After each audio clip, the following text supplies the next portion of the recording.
We are back in Proton's Center of Excellence here in Shah Alam, and we drove the Proton Persona, the facelifted Proton Persona from, I'm looking because I might get killed by a car.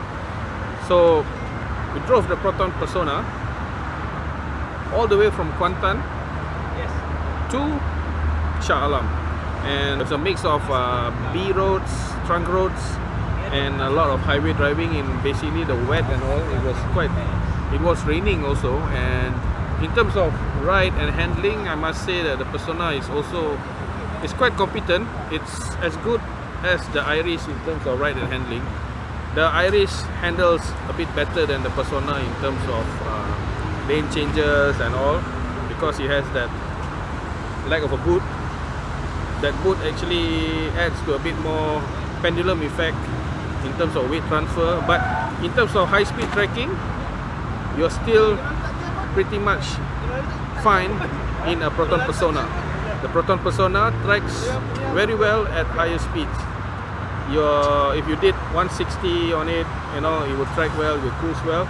You still can have a decent conversation in both of these cars if you're doing these higher than usual speeds. You still can concentrate.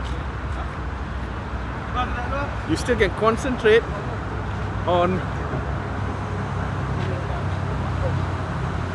You don't have to concentrate so hard when you're driving this car. It's all about how relaxed you can be in terms of driving this car. Like the old Proton Persona, the pre-facelifted one, when I drove from Kuantan back to KL on the launch drive years earlier, this car felt like that. It was stable in a straight line at higher speeds. You could hold a conversation in it decently well.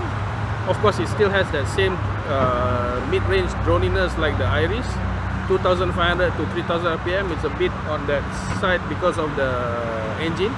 Not much changes on the engine, but in terms of overall refinement, the 300 over changes inside the Persona actually improves the car.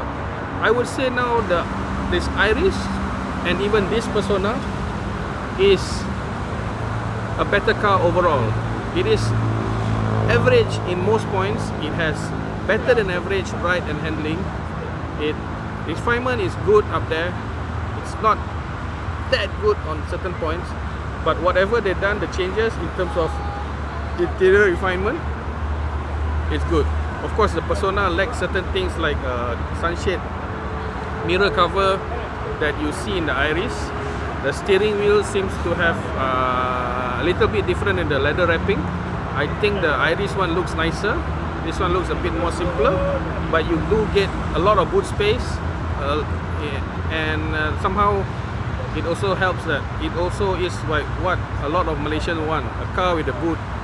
Can carry 4 people, 5 people, and a boot there. So yeah, I did enjoy the Persona this time around. It's actually quite good, and if you look at it, it actually looks much better. The rear end is actually lighter looking. It's not like too rearward heavy. Like if you see it with the previous, this is a new Persona. If you see it with the previous Persona, which our friends are blocking right now, it has a lighter look. So all in all, I'm quite impressed with this facelifted Proton Persona. What they have achieved is basically on a small minor facelift, they've put in a lot of effort, over 300 parts changed, and made the car into something better and at a very more affordable price. So it's all about price to equipment to what is offered here ratio. The price to equipment ratio here is actually fantastic. So it actually outweighs whatever cons that they have in terms of it's lacking in this, it's lacking in that. It actually gives you the best in terms of value, the best bang for buck. How much does it cost? You see the price, it's actually reasonably priced. So you buy it based on equipment and also based on the price. So whatever flaws that it has, even what I say, I'd say that they are not deal breakers, and it was a good drive. I enjoyed every minute of it. Okay, that's all I have to say about this car. Do subscribe to Motoring Malaysia for any more updates that you want to hear. If you want to hear me ramble on and on, that do subscribe.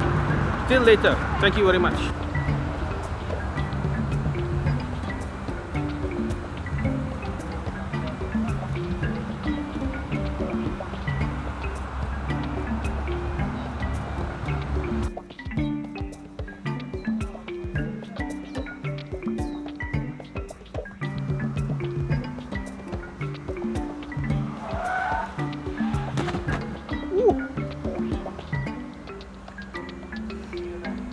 Yes lah, dah.